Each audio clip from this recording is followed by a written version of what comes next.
welcome you into the webinar room on this wonderful December day.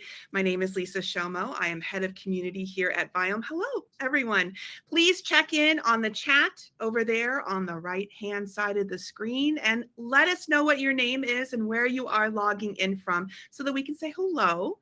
We're going to start very soon. I just want to wait a few minutes to let everybody join us. But before I introduce my two amazing, fabulous guests for our special event, I do want to do a little housekeeping first. If you're experiencing any audio or video issues, please make sure you have all of your unused browser tabs closed so that this live stream gets the most bandwidth, and that should be good for you. And next, this webinar is being recorded, right?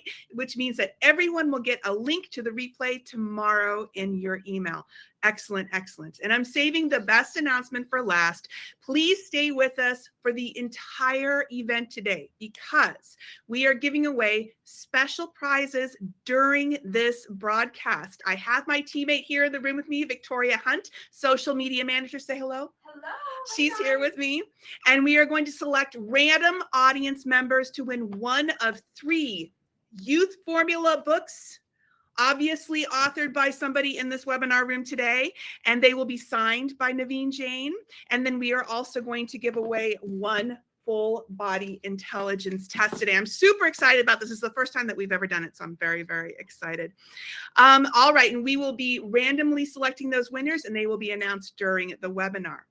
So, and with that, I do want to get things rolling here. I'm going to introduce our fireside chat duo and move into the background so they can take the stage. And first, we're going to move over there. First, my special guest host for today happens to be the amazing Sarah Dorsett, president of Viome Consumer, our visionary leader for our consumer wellness products. Good morning, Sarah. Good morning, Lisa. And of course, I have Viome's founder and CEO, serial entrepreneur, and of course, best-selling author of The Youth Formula, Naveen Jain. Good morning. Good to see you, Lisa. Yeah, thank you. Excellent. And so I'm going to pull down the slide and we're going to let you guys take over in here. And I want to wish everybody a wonderful Moonshots webinar today. Thank you. Hi, Lisa. Hello, Naveen. Well, Sarah, so good to see you. I know you are in New York and I hope you're feeling better. I am. I wish I could have been out there with you today in Seattle. How is the weather out there? Good? Nice? Weather actually was sunny and beautiful here, and I know you're in New York, and I want audience to know that she had COVID, and I think she's recovering well. So that's awesome. Yes, I feel much better today. Thank you very much. And then the last time I was here, I wasn't part of your amazing team. And so it's really exciting to be able to do this now as part of, your core group helping to lead your vision forward. So super excited that this is what we get to, that I get to be a part of all this now. So really exciting time for me. Can't wait to jump right in. I know everybody's dying to hear you speak though, not me. So let's get started. Not true. Since this is our Moonshot, our now annual Moonshot webinar, I want to first, we always get started with your definition of Moonshot. But before I define Moonshot, Sarah, I just want to first of all welcome everyone to the Moonshot webinar, our annual webinar. I want to wish every one of you a wonderful, happy holidays. Merry Christmas, and Hanukkah, Happy Hanukkah, whatever the things you celebrate, happy celebrations here. And this is a time to reflect. This is a time to reflect on our life. This is a time to reflect on the year. And sometimes just a chance to think back and say, who are we and what makes us who we are and what do we want out of our life, right? And I think I'm going to cover a lot of that, Sarah, in more than just about Viome, more than just about health. I want to just let people start to think about how can they do things that brings them joy, that brings them happiness, that brings them health, that brings them this feeling that they can achieve anything in their life. And more than anything else, they feel alive. They feel that they are alive. They're doing things that matters to them, right?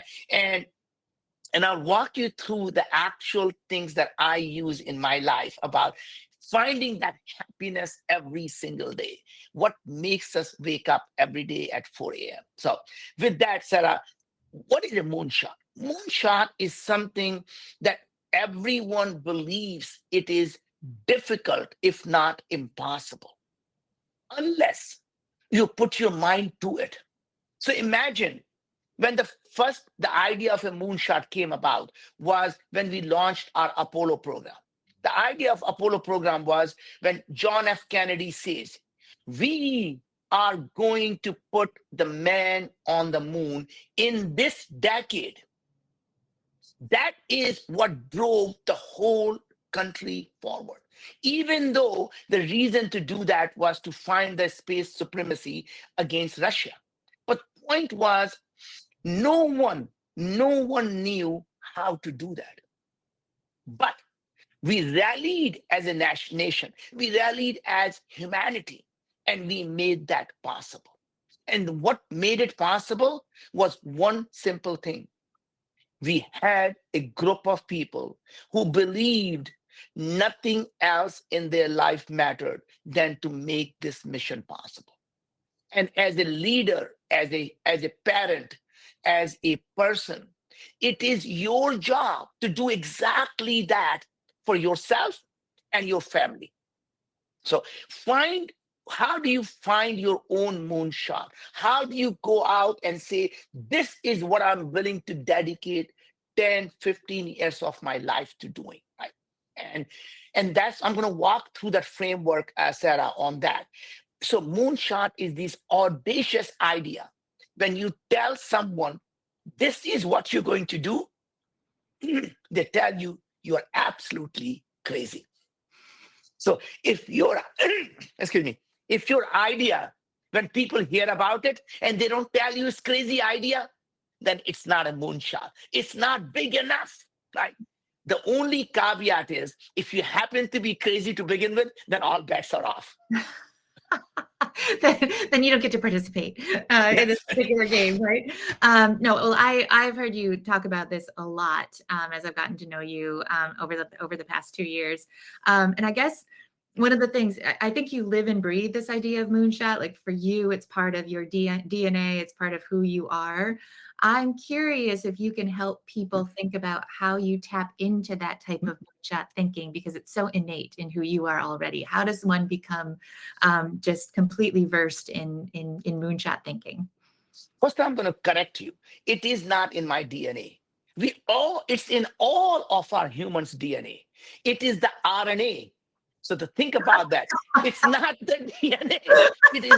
It's in my RNA. And the Got it. reason Actually, that makes sense. Yes, I got it. the reason I mentioned that is we all have the same possibilities. That is what DNA is. DNA is the possibilities that can happen. And it is the gene expression or the RNA that actually makes it happen. So how do you express the possibilities that Stepped we in that all one. have? I stepped right in it. I just intentional. Okay, no, go on, go on. We all want to So definitely the hear. point is, uh, so first thing is you have to ask yourself, what is it that you're willing to die for? And then every minute of your life, you live for it. And this is the thing that I find most fascinating is that many of us, if you ask us, what would you die for? Answer that question. 90% of the people would tell you, I would die for my children. Maybe, potentially spouse, but I doubt it. But more likely it is going to be your kids, your parents, then spouse, and then anything else. But when you look at your life every single day, what do you do? None of those things actually end up there. You don't do every day, live your life for your children. Not a single day when you think the most important thing I have in my life are my children or my parents or my spouse, and then the things that I do. That does not come into that picture. So, what is it that we believe we are willing to die for something, but we don't live for it? Right. And that is I'm going to walk you through it is very counterintuitive that it is not about spending every minute of your life with your children. It is about giving them the right lessons of life that will allow them to become the most productive citizens of the society. Right. So I'm going to change the subject here and actually talk about a little bit about what it takes to be a good leader, what it takes to be a good parent. And I'm going to give you some of the tips and tricks for everyone who's listening. And I'm hoping that many of you are either parents or someday will be parents. Right? So there you have it. So this is for all parents about what are the parenting advice I would give you. So first of all, before I give you that, I need to get to brag a bit about our children. So there you have it, right? So then at least I can set up the reasons that why I have at least even a right to be able to talk about a good parenting lessons, right? So I have now 3 children. My oldest is 33, Ankur. He went to Wharton. And when he was 17, he started Kairos, which was the first nonprofit to actually help college entrepreneurs be successful. Today at 33, he runs a company called Built, which is a multi-unicorn company. What is really interesting about that is he took on a challenge that even the dad thought was too audacious. It was impossible that he could possibly solve that problem. And here he is, he actually made it happen. Right. So he started a company called Built, BILT. So Built Rewards. And the beauty of the Built is he took a problem that is facing every single young person who are renting a place. And he actually made it possible for every person who's renting a place to actually make a rewardable, to get rewards for things you already do. That company now is worth over $5 billion. And he's now independently on a Forbes list. Right? His sister, who is now just turned 30, she went to Stanford. She's a Stanford Mayfield Fellow, Stanford STEM Fellow. She started a company called Evvy, EVVY. And every single person listening to it, go to evvy.com, EVVY.com. And this is for your spouse. This is for yourself if you're a woman. This is for your mother. This is for your girlfriend. This is for every woman. 4 billion women who were completely ignored. She took on a challenge how to fill the gender gap between men and women. And she taught me more about entrepreneurship than I could have ever learned, having started 7 companies before. Right? So she basically said, Dad, do you know until about a couple of decades ago, women weren't even allowed to be in a clinical research. That means every drug that we take today is never being tested on women. They don't work on women, and they in fact cause a lot more side effect. Women are diagnosed 7 years later than men for the same disease. And I want to fix that problem because 50% of humanity actually is going to be impacted by that. But more than that, women are the corner, the key piece of the puzzle for humanity. When women is healthy, the community, the family stays healthy, the community becomes healthy, the country becomes healthy, and the whole humanity becomes healthy. Women are the cornerstone for health for the whole family. Right? So I'm so glad she took on that challenge. Our youngest one, who is 27, went to Stanford and he became a Schwarzman scholar. So Steve Schwarzman selects 30 people around the world to actually see how can they turn into a great leader and bring the, and understand the geopolitics of how the world works. And he was one of that person who was selected.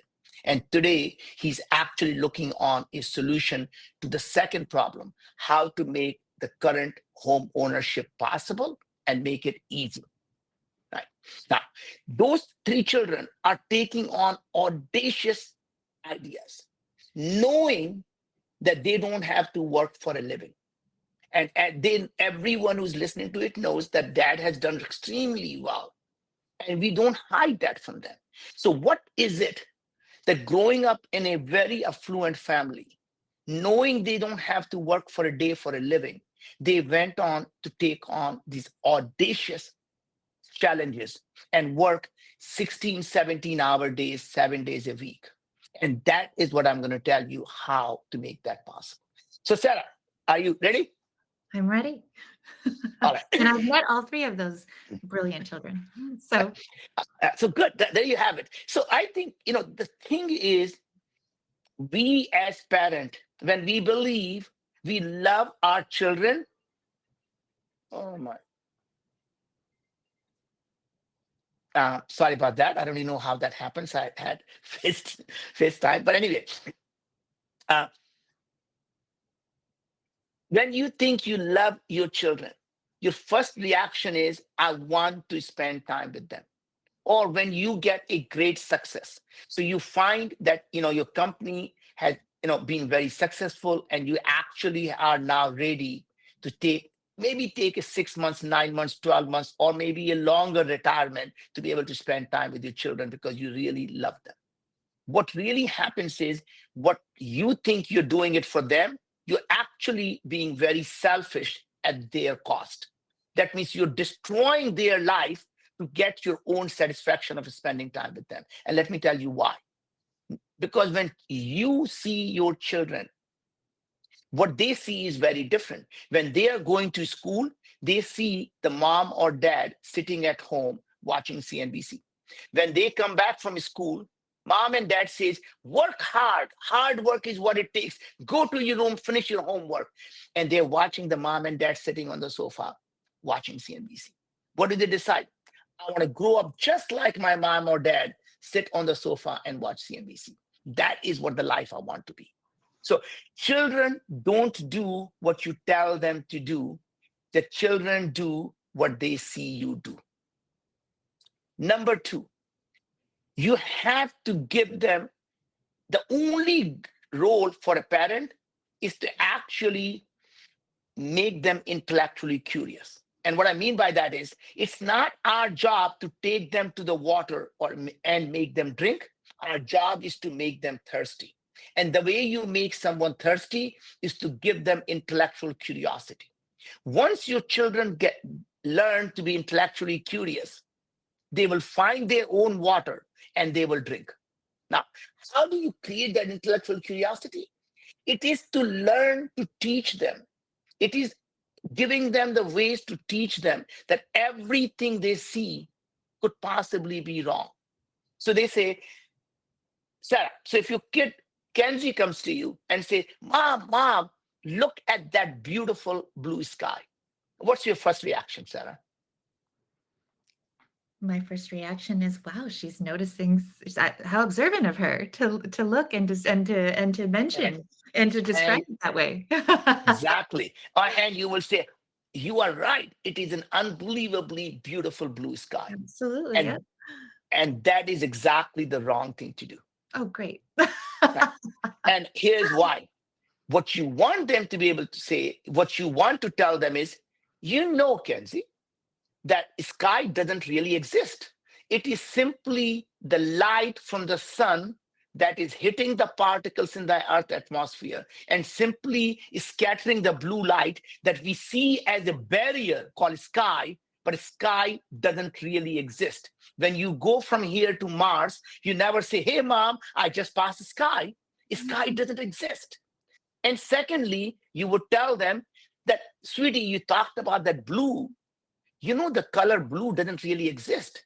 It is simply the photons from the light hitting our retina, and our mind, the visual cortex, is actually creating that color blue in our mind.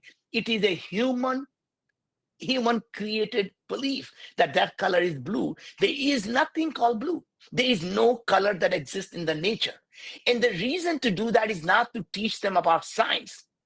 The reason to say that is because you want them to be able to question even the things that they absolutely see and believe in their eyes, it is completely true. So you give them a reason to be able to challenge the saying, what if that everything that I'm seeing, what if that was wrong?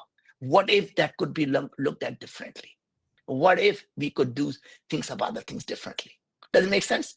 I'm trying to picture Kenzie listening to you right now. I think also to add to that, what you're also saying is to almost inspire curiosity, right? That's To right. really plant that seed of you should ask a question every time you think you're that observant to actually think about something, and to point it out, right? So yes, I love that. Good. So the third, let me ask you next thing. So if Kenzie comes to you and says, Mom, I found my real passion. I want to pursue it. What would you do? I'd first ask her, well, what is it? Tell me more. Good. Good. And then let's assume she gives you that answer. What would you say? I would say if that is truly your passion, then you should stop at nothing to pursue it and live it. That's another wrong thing to do. Oh, great. Actually, wait a minute, wait a minute. I know where you're going with this because I know your view on passion. No, it's not. No. At that age, it is not their job to even have a passion. They're too young to have any passion. Yes. And the reason, as a parent, our job is to actually expose them to as many different things as possible. What really happens is when the kids are young, they're exposed to very few things. They see what they see mom and dad do. They hear about the things what their friends, moms and dad do, and they have very limited exposure to things. And based on that, what they see on TV, what they see everywhere, they find the thing, I want to be a doctor, I want to be an astronaut, I want to do this, I have this passion, right? But your job as a parent is to expose them to as many different things as possible because they can't say I don't like something unless they even know what is it they don't like because they don't even know about it, right? So this is the conversation I had with my daughter when she was 16. Literally the conversation. She came to me and said, Dad, I have found my passion and I want to pursue that passion. Dad says, sweetie, you're too young to have a passion. Dad needs to be able to do his job first before you get to have a passion. What is dad's job? Dad needs to expose you to all the different things that. So he said, Dad, what do you have in mind? Well, I said, sweetie, you need to go to Singularity University. I want you to learn about nanotechnology. I want you to learn about neuroscience. I want you to learn about genetics. And she said, Dad, you know, I have zero interest in science and technology. So I don't understand why would you even ask me to do those things? And I said, sweetie, you can't tell me you don't like something unless you even know what those things are and what they can do for you. And we made a deal that says, if you go there with an open mind, wanting to like and wanting to learn, you get to come back and tell me what you want to do with your life, and I will help you pursue that. And she said, Dad, if you give me that promise, I will do that. She went there. She goes and learns about all the technology. She comes back and says, Dad, I have now made up my mind. My first words were, oh shit. And I said, sweetie, I gave you my word. What would you like to do? And she said, Dad, I want to be a neuroscientist or a genetist. My first thing was, oh, at the risk of you changing your mind, can you tell me what happened? And he said, Dad, you're so dumb. And I said, how so? He said, Dad, I'm in high school.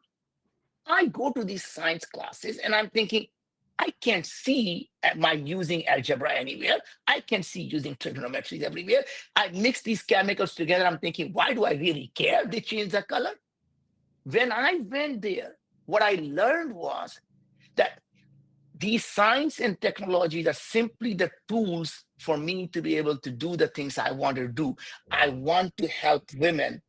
And I now realize without learning about how the brain works, without learning about how the human body works, I can't help women.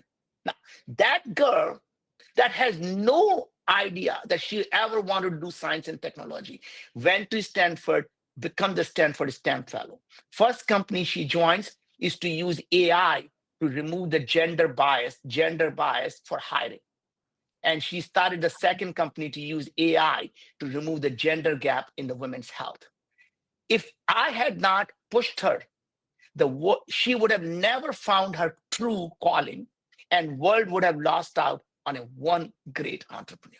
Right. So that is how parenting is so counterintuitive. Mhm. Right. It I'm really going to is. give you one more example, then I'm going to switch over the subject. Uh, when kids are young, do you read them the story? Do you read them the stories? Absolutely. Yeah. Another wrong thing to do. I know I'm scoring a big F on this particular, but I'm just going with it. So And I tell you why. So instead of reading them the stories, what we did was we actually sat down and we created stories together about. So I would sit down and say, Uncle, tell me a story about an ocean, a tree, and a monkey. And their job is to now create a story that connects the things that are seemingly completely disconnected. Then it's Dad, now your turn. Tell me a story about a chair and being on a Mount Everest and and a zebra. Right? And now it's my job to connect them together in a cohesive way. And what we're really doing is teaching the children and their brain that even the things that look disconnected can actually be connected together. It allows them to take abstract concept and link them together. And that's the skill. Once they learn everything, you can start to see how you can solve the problem by connecting the things that were never connected before. Mhm. And that's really is a way to solve a massive, audacious problem. I think Uh, that's a brilliant way to answer that question, in my opinion, because so, you gave us a Sarah, really real example of how to train our brains. right. And So train. there you have it, Sarah. So you, as a parent, now you know exactly what to do. Right? We'll have the formula. So that brings me to this is my perfect little segue here to something that you've done in the past year. So in the time that I have been here, so last time we did this, this Yeah, wasn't there, but this year you also wrote a book. yeah, And this is not your first book, because I believe your first book is called Moonshot. This book, however, is called The Youth Formula. And I would love if you can transition from, now yeah, you just talked about family, you talked about yeah, children, so you talked about yeah, youth and yeah, multi-generational concept, but now we're going into the youth yeah, formula, the formula for it all. I'd love to hear more about what inspired you to write this book. I think a lot of what you just said most likely yeah. did. But I think this all comes back to health being one of those key pillars of your life, Mhm. and how you think about it. So in order to be able to do all those amazing things with your children and with your family, health is so critically important. And I know Viome was inspired by Yes. your own family and health. So would love for you to tell us a little bit more about that journey. All right. So I'm going to come back and talk about why I created Viome and how I came to the concept of creating Viome. But Mhm, let's just give a brief about youth formula. mhm, What is the secret to living healthier longer? Right. So there are really 5 things that if you do them, you can live healthier longer.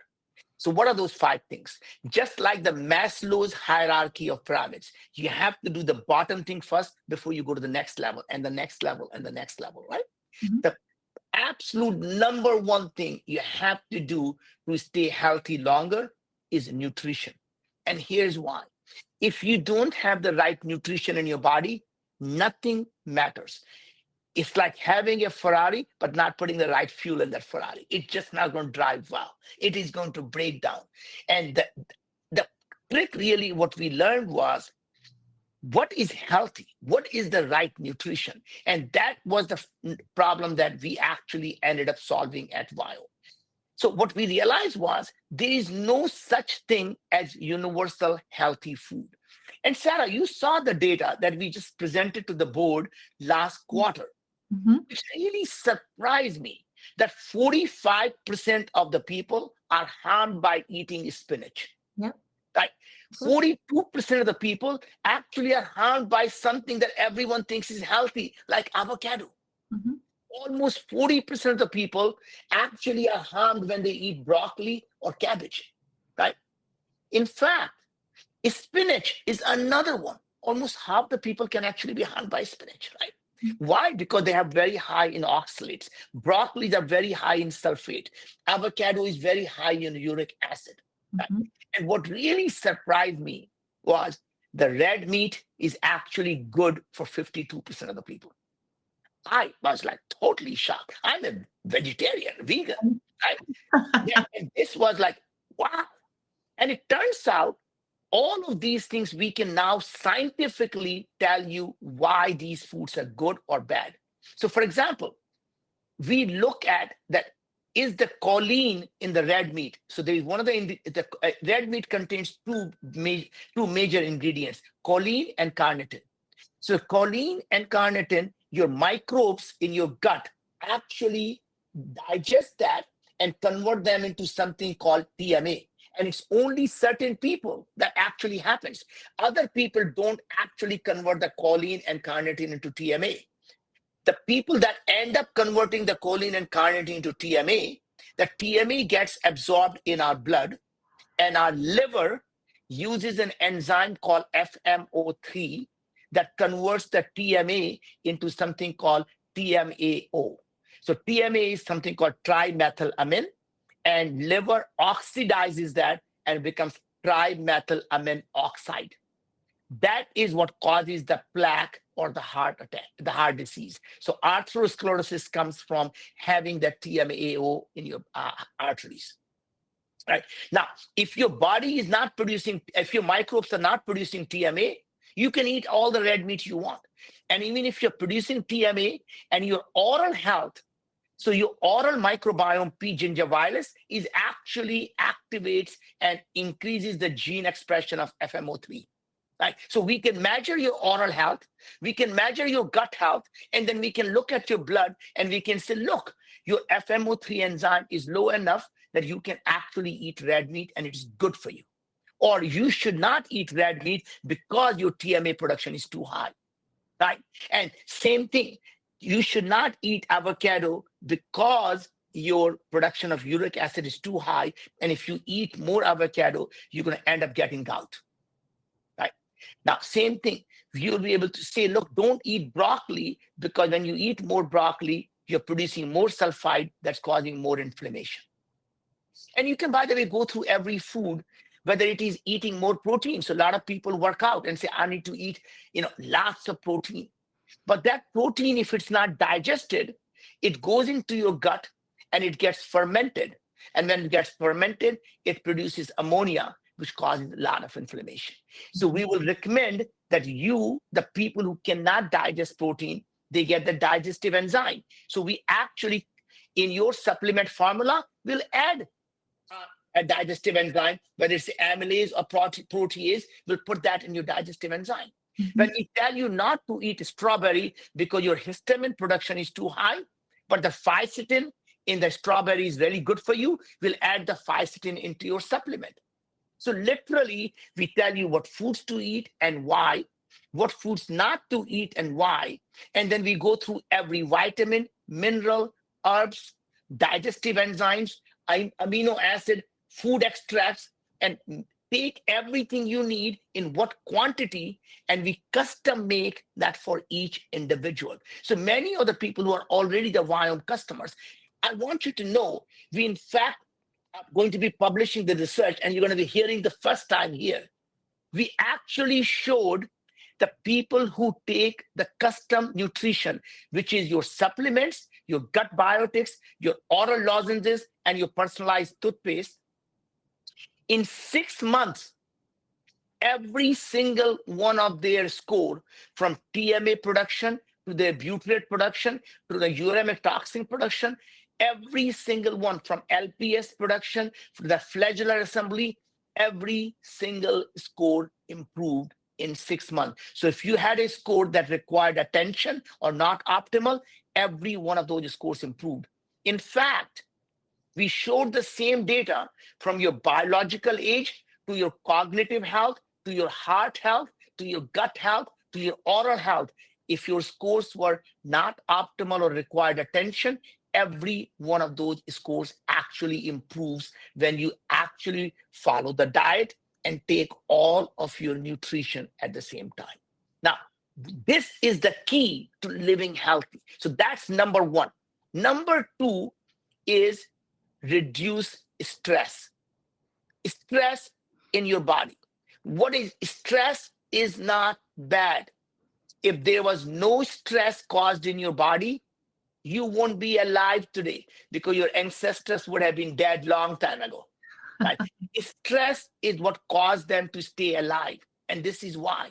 When your generational ancestors were living in the savannas of Africa, the stress was caused when they were being chased by a tiger. What happened? When they were chased by the tiger, your body went into this stress. And what happened? It went into fight or flight response. And fight or flight response, it shuts down what it considered non-essential systems, shuts down your digestive system. It says, you don't need to worry about digesting your lunch because you're going to be lunch for someone else right now, right? So it shuts down your digestive system. It shuts down your immune system. Don't worry about anything right now, infection, because you're about to be lunch, right? Right. And literally, only thing it does is it starts to put in the cortisol, endorphins, your muscles are ready, you're ready to run or you're ready to fight that tiger, right? And the two things happened. Either you got eaten by the tiger and your stress completely went away, or you survived and your stress completely went away, right? And that's what happened. In today's environment, we do not get to be unchased by the tiger. Because when you are at work, and not you, Sarah, but there are people out there whose boss stresses them out. Never. you, No stress. you, you go home and your spouse stresses you out, right? And your environment is stressing you out, and there are things all over the things that are constantly stressing you out. What if I don't happen this? What if I get laid off? What if this thing doesn't happen? What if this my neighbor says this to me? You're constantly stressed. You're constantly in fight or flight response. You go home from work and you start stuffing your food in your mouth. You're in the fight or flight response. What happens? Your digestive system is shut down. There is no nutrition is going to be absorbed. And some of us start to, religiously or otherwise, we say, what do? Let's do some gratitude. Let's do some prayer before we eat. Why is that? It takes you from sympathetic mode into parasympathetic mode. Go out from fight or flight response back into homeostasis. By doing that, now you're able to digest your food, right? So the thing is, you need to get rid of stress. If your work is stressing you out, quit your work. If your spouse is stressing you out, I don't need to tell you what to do. Meditate. Right? So do the meditation, do what you need to do, but get rid of the stress. Number three, exercise in that order. So once you got the right nutrition, you reduce the stress, whether it's a meditation, getting rid of the root cause of the stress, and then exercise. You don't need to be a gym rat, spend 3-4 hours in the gym. All you need to do is get 45 minutes of fast walk. Get your heart rate up. If you can go uphill, that's all you need.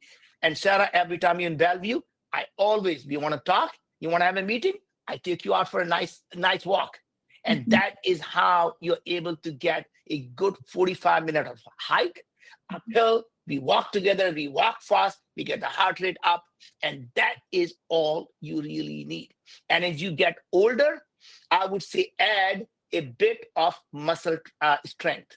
That means some of the training, and you don't need to use weights. When I'm traveling, all I do is push-ups, I do squats, and I do lunges, and I do just using my body weight. And that's really, if you can get just 20 minutes of muscle training 3 times a week, that's actually is more than enough to actually get the exercise that your body needs. If you can get 4 or 5 miles of walk 3 times a week, do some muscle training, that you're in good place. Number 4, sleep. Like many things in life, it is the quality that matters, not the quantity. So don't let someone tell you you need to get 8 hours of sleep. What you really need to focus on is making sure you get 1.5 to 2 hours of REM sleep, an hour and 15 minutes to hour and a half of deep sleep. If you can get that in 5 hours, more power to you. If you need six, take six. If you need seven, take seven. If you need eight, take eight. But make sure you get enough REM sleep and enough deep sleep. Now, it is so important, Sarah, that I monitor my sleep. I wear an Aura ring. I have 8 sleep mattress. So under my bed, I have 8 sleep mattresses. Not only it measures my sleep, it also changes the temperature as I go into the REM sleep, and it lowers the temperature as I go into the deep sleep. And when I wake up, it starts to warm up, right? I wear my Apple Watch. I have everything to measure my sleep, right? So number one, make sure you're getting the right nutrition. Without it, nothing matters. That means getting the right foods, avoiding the wrong foods, taking your supplements. And remember, supplements are part of your nutrition.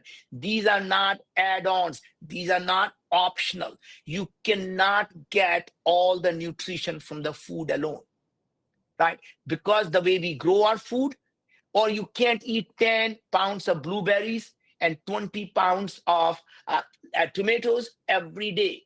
You can't just digest that much food. You can't eat the bark of the tree, but you need that bark, and we put that in your prebiotics so you can eat it. We put them in your supplements so you can digest them. So all the things, remember, these nutrition is complete nutrition. Supplements, biotics, lozenges, and your toothpaste, all of that is required to get a proper nutrition. Then we talked about reducing stress. Then we talked about exercise. Then we talked about sleep. Last thing, finding the purpose in life and finding the community that supports you.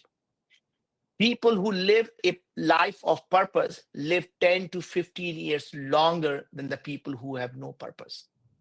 Right? Find something. This is where we started the session. Find something you're willing to die for and live for it. Ask yourself, if you had everything in your life, $1 billion, loving family, everything you want, what would you do? And if you do that today, you will get the $1 billion, loving family, and everything you want. So finding what you want really starts with living the life of purpose.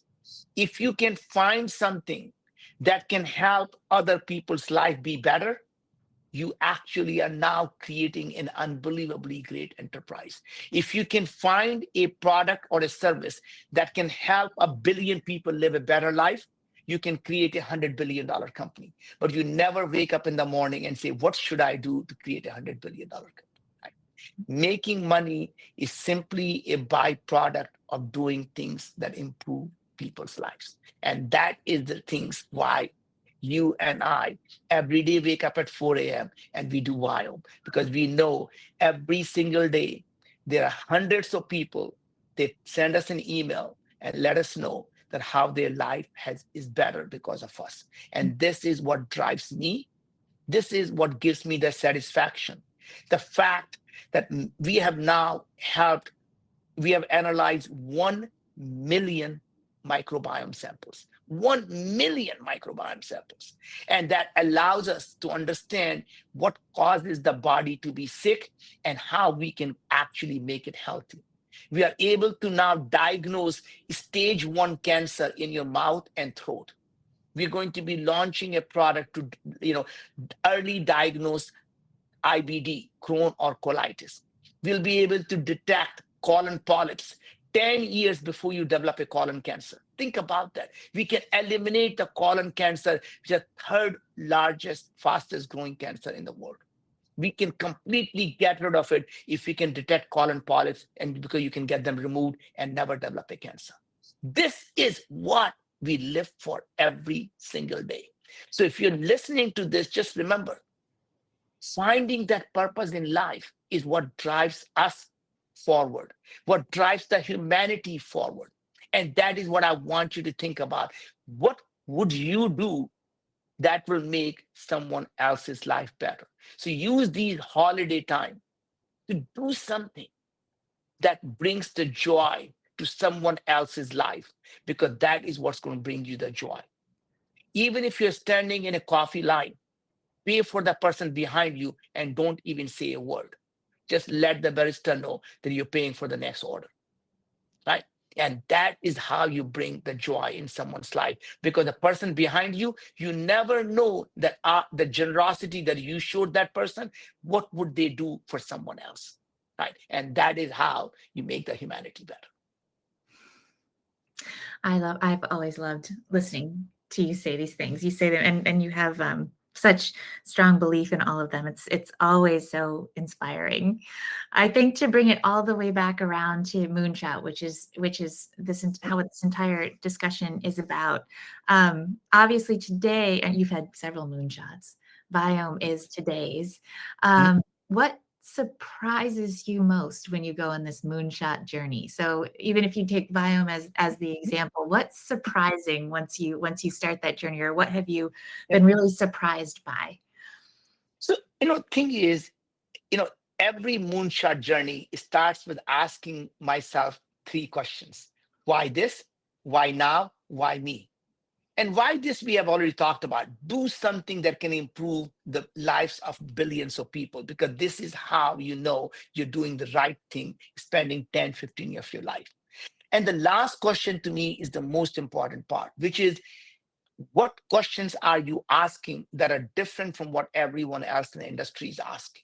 The questions you ask is the problem you solve, right? So when people want to solve world hunger, what happens is they talk about how to grow more food, how to reduce the wastage of food, but they never ask the question why we eat food. Because when you ask question why we eat food, you realize that you need energy and you need nutrition. How can you get more energy? You can get them like lot of the organisms, by the way, are now growing in Chernobyl radioactive nuclear waste.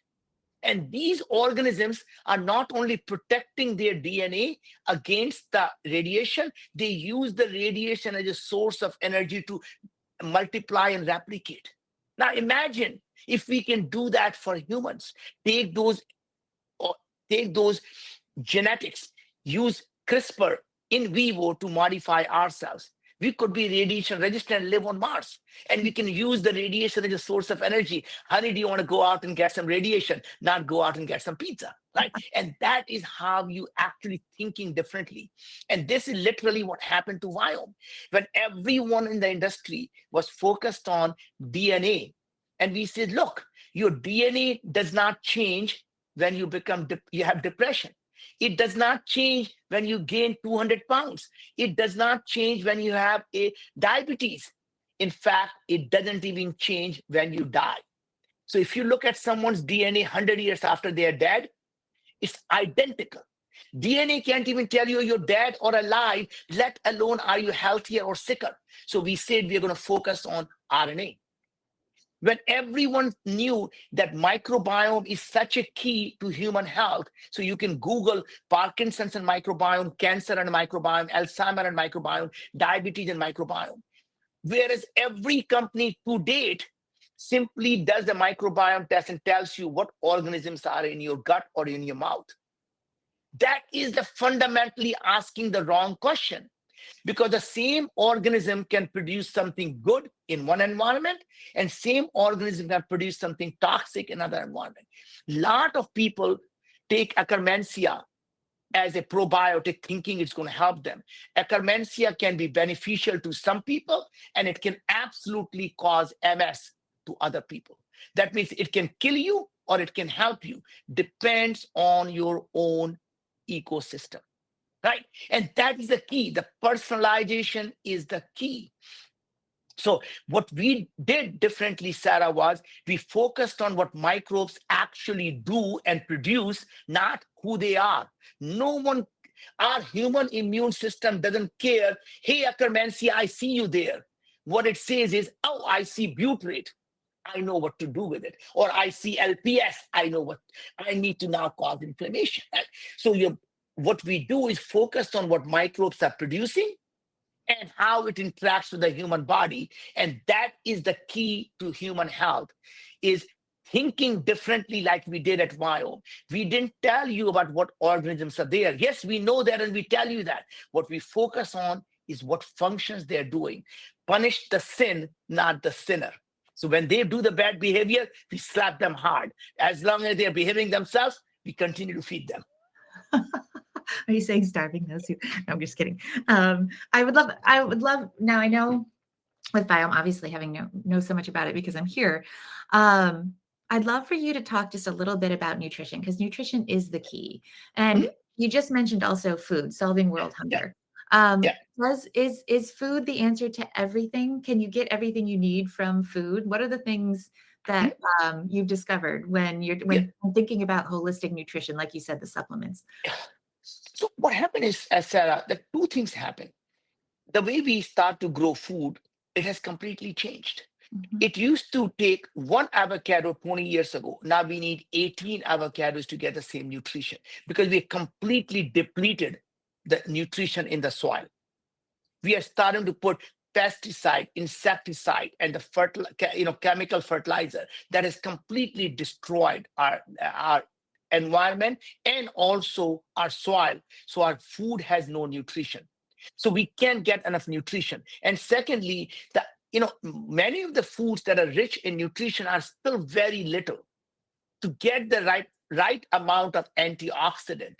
You can't get enough from blueberries or anything. You have to eat 10 pounds or 10 kilos of blueberries, right?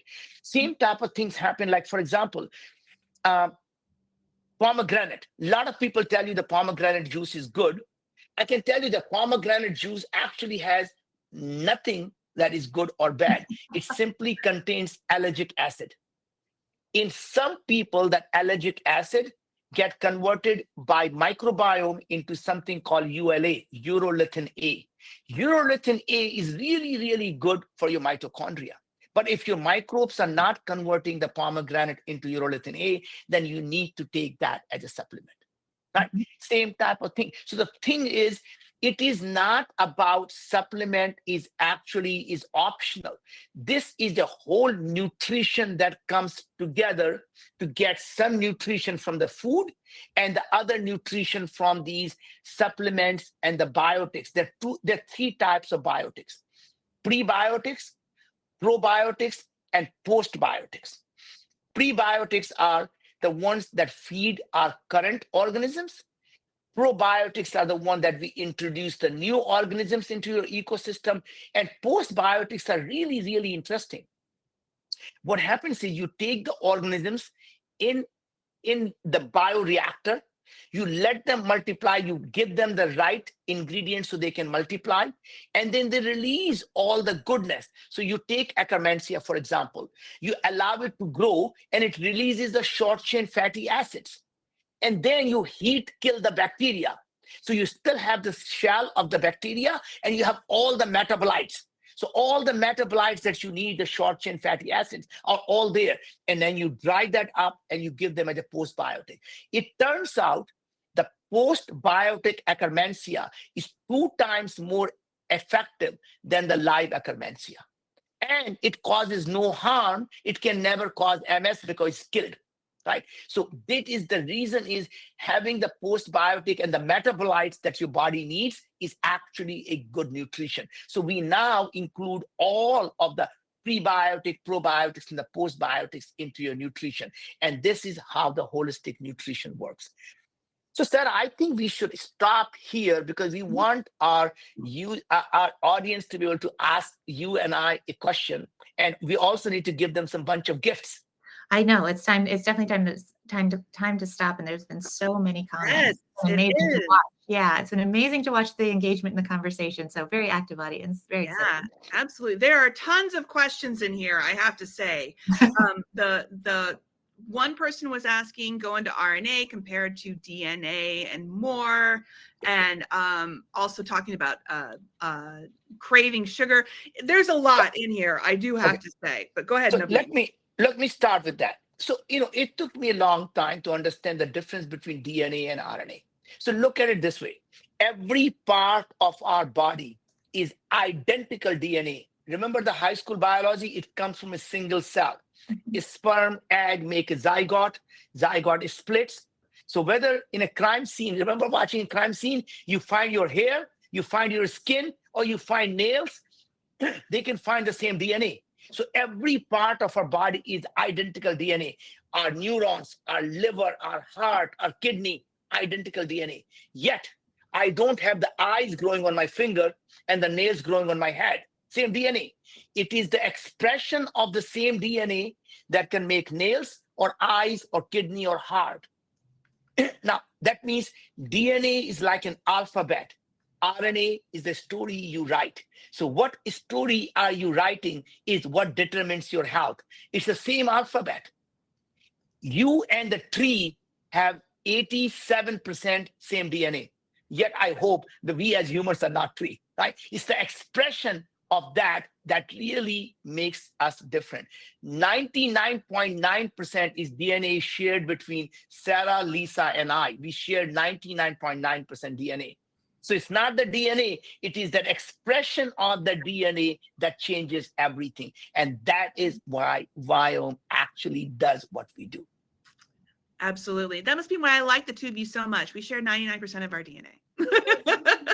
We're twins. Yeah, good question. Good question.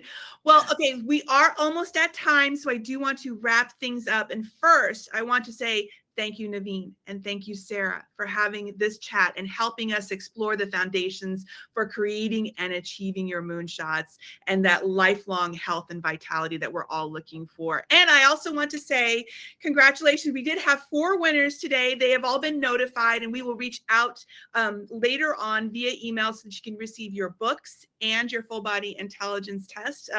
And I thank everybody for joining us here so that you could watch these two have this great conversation, then also win these prizes. It was really super fun for Victoria and I to give them away in the chat.